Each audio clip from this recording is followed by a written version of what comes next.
So magluluto tayo ngayon ng coated na mani. Ang aking tinimbang na mani ay 1.5 kilo. So bago natin huhugasan, lilinisan muna natin. Piliin natin yung mga damage niya. So ayan. Tignan natin kung may mga damage. Kagaya nito, pangit siya. Kukunin natin yan. So, hindi yan pwede. Yung may ganyan o may itim-itim, hindi yan pwede. Dito tayo sa medyo maliwaliwanag. Piliin natin. Yung mga, pangit na mani. Reject siya na mani. Huwag nating isasali yon. So, ganun lang ang unang proseso.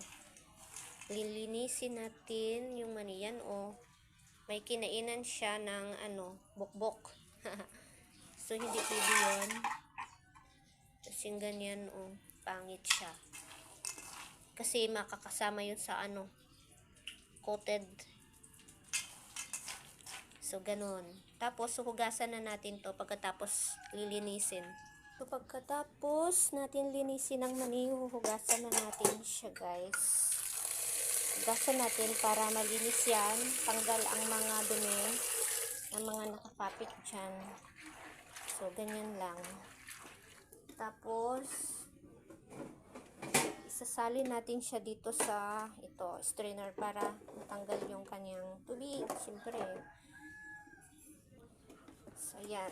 Isasalin natin siya dyan, guys. Tanggal tubig niya. Okay. Tapos, habang tumutuloy yung tubig niyan, nakahanda na pala ang ating sugar. White sugar ang gagamitin ko ngayon na pang-coated, guys. Pwede rin brown. Ang sukat nito ay 1 salmon at kalahati lang. Salmon yung ginamit ko. So, tansyahan ko na yan sa 1.5 kilong mani. Pwede siya 5 salmon. O 5 kasalmon. Tapos 1 basong tubig lang din ang gagamitin ko. Para hindi naman masyadong matagal siyang lutuin. Saktong-sakto na yan. Okay. Kasi yung una kong ginawa is palpak ako nun. Tapos nakuha ko na ang sukat. So sa mga nagtatanong, marami kasing nagtatanong sa akin, paano daw magluluto ng coated na mani?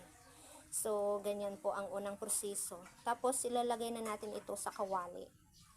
So, nalinisan na natin ang kawali.